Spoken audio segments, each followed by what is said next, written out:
This video is brought to you by Luigi, aka Abuka. Excerpts from Sean Reagan's Correct Prayer as described by Neville Goddard. If your prayer brings no response, there is something wrong with it. The fault generally lies in too much effort. Serious confusion arises when man identifies a state of prayer with an act of will. The sovereign rule is to make no effort. If this is observed, you will intuitively fall into the right attitude. Have a set, definite aim, or your mind will wander, and wandering, it eats every negative suggestion. Here you have assumed the feeling of the wish fulfilled. Do not close the experience as you would close a book, but carry it around like a fragrant odor. Instead of being completely forgotten, let it remain in the atmosphere, communicating its influence automatically to your actions and reactions. What you are inwardly saying and doing is far more important than what you outwardly express and can be changed. If you have never uncritically observed your reactions to life, then you are unaware of its cause. But when you become conscious of your thoughts, you can change them. Mastery of self-control of your thoughts and feelings is your highest achievement. However, until perfect self-control is attained, so that in spite of appearances, you feel all that you want to feel, use sleep and prayer to aid you in realizing your desired states. These are the two gateways into the subconscious. The perfectly disciplined man never entertains a feeling which does not contribute to his happiness.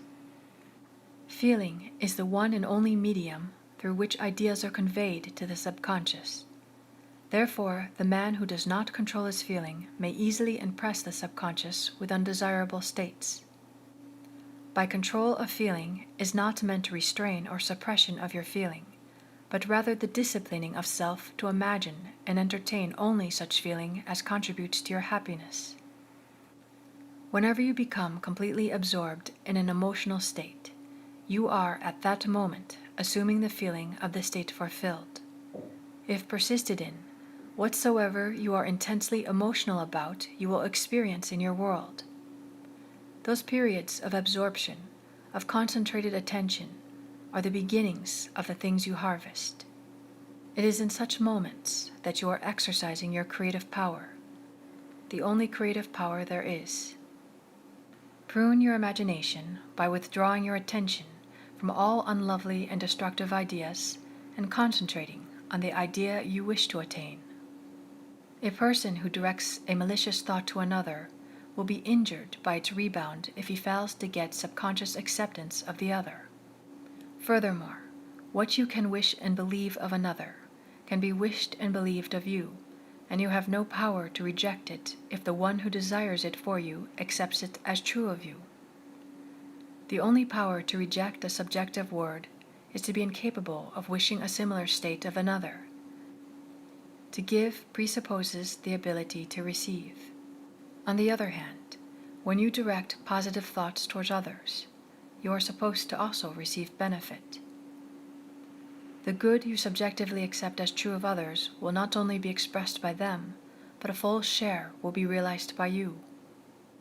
Your inner speech is perpetually written all around you in happenings. Learn to relate these happenings to your inner speech, and you will become self-taught. It is important to become aware of the thoughts running through one's mind. Observing the mind is difficult, but can be achieved through non-judgmental, detached observation of one's self. Take yourself in hand and uncritically observe your thoughts and reactions to life. Don't condemn your thoughts, but subdue them. You deny a thing by taking your attention away from it. To drop a thing, problem, or ego from consciousness, you dwell upon God, God being I am. Stop all of the old mechanical negative inner thinking and start a new positive and constructive inner speech from premises of fulfilled desire. Through controlled inner talking from premises of fulfilled desire, seeming miracles are performed. All of us can realize our objectives by the wise use of mind and speech. Most of us are totally unaware of the mental activity which goes on within us. But to play the game of life successfully, we must become aware of our every mental activity, For this activity, in the form of inner conversations, is the cause of the outer phenomena of our life. Man is such a slave of time that if after he has appropriated a state of consciousness, which is not now seen by the world, and it, the appropriated state, does not immediately embody itself, he loses faith in his unseen claim. Forthwith, he drops it and returns to his former static state of being.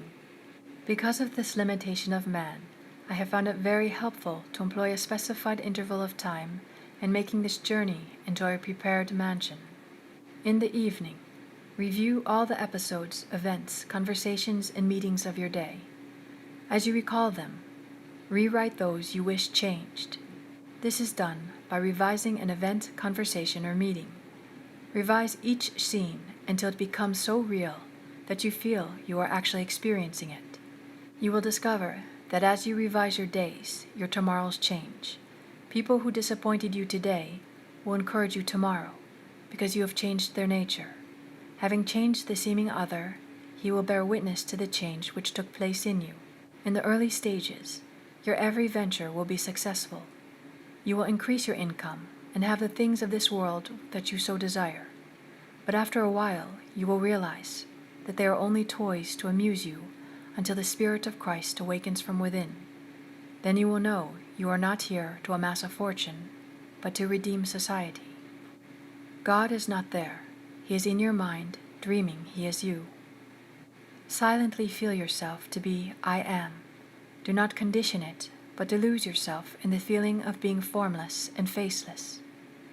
When this expression of consciousness is attained, move into the form of the new concept by feeling yourself in your desired state.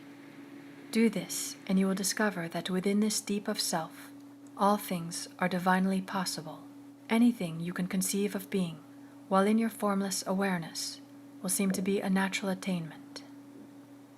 Unconditioned consciousness is God, the one and only reality. By unconditional consciousness is meant a sense of awareness, a sense of knowing that I am, apart from knowing who I am. The consciousness of being divorced from that which I am conscious of being. During the course of a day, I may imagine many things, but instead of imagining lots of small things, I would suggest that you imagine something so big it includes all the little things. Instead of imagining wealth, health, and friends, imagine being ecstatic. You could not be ecstatic and be in pain. You could not be ecstatic and be threatened with a dispossession notice. You could not be ecstatic if you were not enjoying a full measure of friendship and love. What would the feeling be like were you ecstatic without knowing what had happened to produce your ecstasy? Reduce the idea of ecstasy to the single sensation. Isn't it wonderful?